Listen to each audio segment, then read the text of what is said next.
इमाम आज़म अबू हनीफा दिन भर दर्स व तदरीस, मसाइल का इस्तिंबात और इस्तिखराज, कुरान में हदीस में गौर व फिक्र, तदब्बुर व तफक्कुर, फ़िक़ह की तरबियत वगैरह में मसरूफ़ रहते।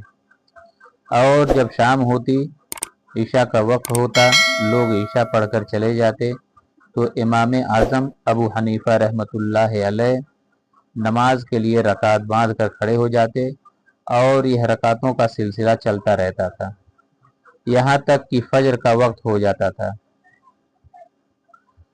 शुरू शुरू में 100 रकात नमाज पढ़ा करते थे।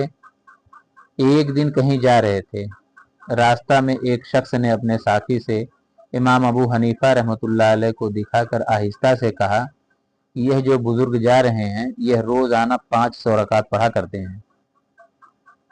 वह तो आहिस्ता से कह रहा था, लेकिन इमाम साहब के कानों में उसकी आवाज पहुंच गई। इमाम साहब ने कहा कि अल्लाहु अकबर, यह मेरे बारे में यह ख्याल रखता है कि मैं 500 रकात रोजाना पढ़ता हूँ, जबकि मैं सिर्फ 100 ही रकात पढ़ता हूँ। कि मैं कुरान की उस आयत का मिसदाक बन जाऊं जिसमें अल्लाह ताला फरमाता है, और वह लोग यह चाहते हैं कि उनकी तारीफ की जाए ऐसी बात पर जो उन्होंने नहीं की।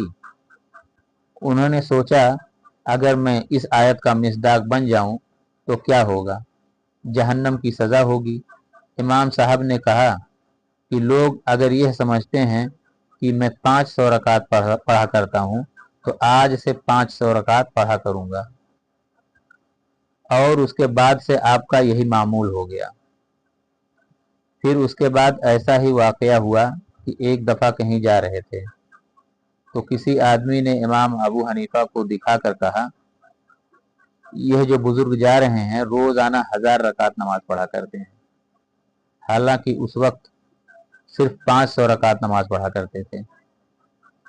इमाम साहब ने उसकी यह बात सुन ली और कहा कि अगर यह लोग यह समझते हैं कि मैं 1000 रकात पढ़ता हूँ, हालांकि मैं तो सिर्फ 500 रकात पढ़ता हूँ, तो मुझे अल्लाह के सामने जवाब देना होगा। इसलिए मैं आज से 1000 रकात नमाज पढ़ूंगा। और जिंदगी भर यही मामूल रहा।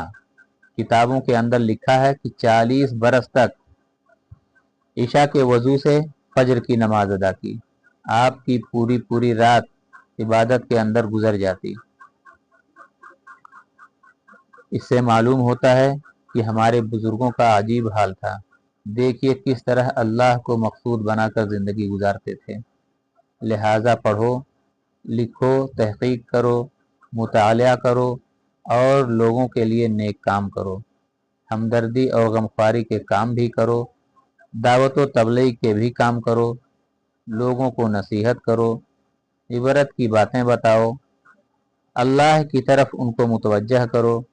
लेकिन उन सारी चीज़ों के साथ कभी उसको ना भूलो कि मैं पैदा ही हुआ हूँ अपने रब के लिए।